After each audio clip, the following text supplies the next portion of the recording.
que adelanta los grandes decorados de teatro y de ópera que se hacen yo creo y que se han ido haciendo. Yo he estado en Bayreuth y es muy parecido a cómo montan cosas como se llama Mulia. Eso es muy bonito. El picado desde arriba, el plano del muriendo, todo eso es una maravilla. Y ese otro, cuando ella por la noche va al trono con el candelabro en la mano y se ve todo el plano general y hasta que llega al trono, es pura puesta en escena de una ópera, donde entra la protagonista y llega hasta el fondo del escenario. Yo creo que esa puesta en escena favorece mucho la solemnidad de la realeza, porque si hay algo que tiene Greta Garbo en esta película, en todas, pero en esta sobre todo, es autoridad cuando está en el plano. Y si no era la interpretación, que evidentemente vemos que es lo que menos ha resistido el tiempo, yo os pregunto a cualquiera de vosotros, ¿dónde estaba la fascinación en los años 30 de Greta Garbo para ser la número uno y cómo ha podido resistir durante tanto tiempo? Porque incluso ahora, cuando se pone una película suya en televisión o se ve en el cine, sigue teniendo algo especial. Yo creo que es por su presencia. Yo creo que ella es una mujer adelantada a su tiempo. Es decir, el peinado en esta película, que tiene el centro hacia atrás y después como dos mechones que le caen a los lados, lo podría llevar una chica cualquiera hoy en día, y eso y hace 10 años y hace otros 10. Es decir, la presencia de ella, lo que hace ante la cámara, a mí me parece más que actuar, es posar divinamente, y nunca mejor dicho la palabra divinamente. Pero yo creo que siempre se dice que ahí la cámara trata bien a unos actores y a otros no. Y yo creo que tenía una cosa que se usaba mucho en los primeros tiempos del cine y lo usaba mucho Epstein, y a mí es un término que me gusta mucho, que la tenía fotogenia. Y lo tenía en un grado mayor que muchas mujeres que eran más guapas y mejores actrices. Lo que pasa es que tenía eso, que quizá era una cuestión de la arquitectura misma, de la forma de su cara, que recogía la luz de una manera mejor.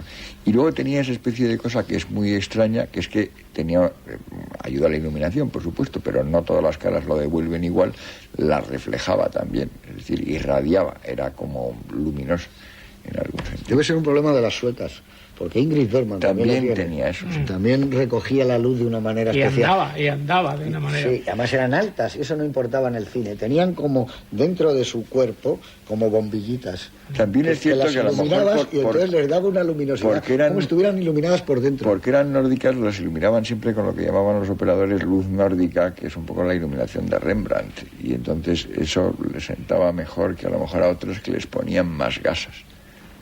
Sí, pero es verdad. No, pero las casas se notan más en los grandes primeros planos, que yo creo que no lo resiste tan bien. El primer plano normal, Greta Garbo está muy guapa. En el gran primer plano, es decir, cuando ya la corta, ya no está exactamente, porque se la ven las imperfecciones. Como está mejor sin maquillaje que cuando está maquillada. Sin maquillaje está fenomenal ella. Sin maquillaje lleva una base, evidentemente, pero sin estar recargada. No tiene los labios pintados, eso. Que además se le ha quedado anticuada la forma de pintar los labios. Pero eso ya es un problema del maquillaje de la época. Pero ella lo que tenía era una especie de realeza, de magia. En esta película hay un momento que es cuando ella abandona el trono y ha dejado ya la capa de armiño, y hay un travelling precioso, un retro, donde ella viene y van besándole las manos y va haciendo... No te vayas y tal. Que realmente hay que tener una gran fascinación personal para andar con esa realeza, con esa gracia y con esa...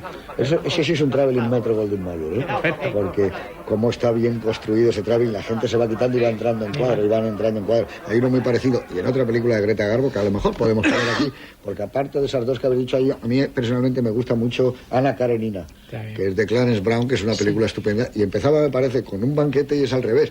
La cámara va entrando y se van viendo las viandas, los vasos, las copas, y tú dices, ¿cómo lo van esto? Hasta que acaban Frederick March, me parece. Bueno, pues eso sí es un plano Metro. Yo también me fijaba, te ha gustado, ¿verdad? Ese retro extraordinario. Ahí está toda la potencia de un estudio al servicio de una estrella. Con esa túnica, sin nada. Es decir, parece que la túnica no tiene nada, es una túnica. Es ella, es su soporte. También en esta película, como decía Clara en la presentación, es verdad que también hay una reflexión bastante, yo no sé si es sobre el poder, la soledad del poder, pero sí hay algo que te produce una cierta desolación. O quizá lo transmite también Greta Garbo, pero hay algo como triste, quizá también es la época y la falta de luz y de claridad y los decorados, pero hay algo como tenebroso en esa vida que había entonces, y en esa falta de libertad y de decir ella, el amor, la libertad de amar es mía, que dice ella, que eso es... Yo creo que lo que transmite Greta Garbo lo que aporta personalmente es la soledad de ser distinto. Greta Garbo era distinta. Y esa soledad la transmite. Y esa soledad la transmite. Hay un plano cuando ya muere Antonio, están en el barco, y ella le cubre la cara y entonces se queda mirando alrededor como si no reconociese lo que hay, como si empezase... Es el reflejo de esa desolación. ¿Qué es lo que me espera ahora? ¿Qué es? O sea, es la inmensidad de la vida. Ella de pronto se da cuenta que es uno más en una vida que hay que vivir, que no se sabe cómo vivir. Y en esas secuencias finales es donde se recoge todo esa fuerza, ¿no?, que ella ha ido arrastrando a lo largo de la película. Sí, eso está claro. Ese es el momento cuando yo te digo que para mí es donde ella está mejor.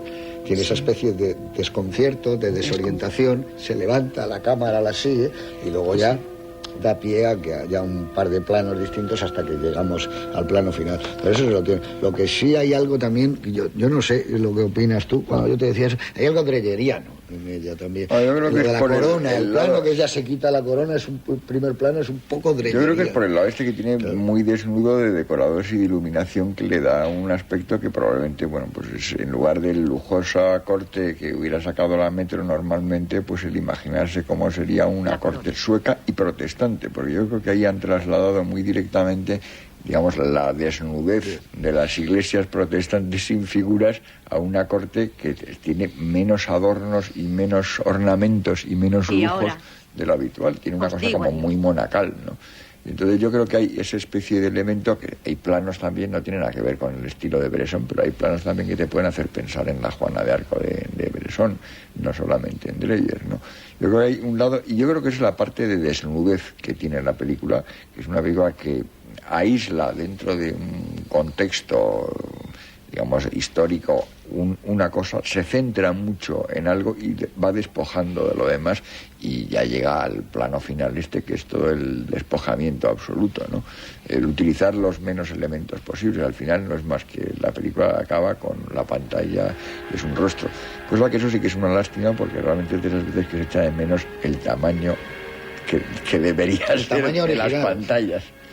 El tamaño original. Porque claro, no es lo mismo ver el rostro de Greta Garbo mucho más grande que uno. De todas maneras, ese plano es un tanto desconcertante, en la medida en que yo personalmente no sé si es un plano lógico hacia Cristina de Suecia o hacia Greta Garbo. Es decir, a mí me parece más hacia Greta Garbo. Eso no tiene duda, eso es un plano...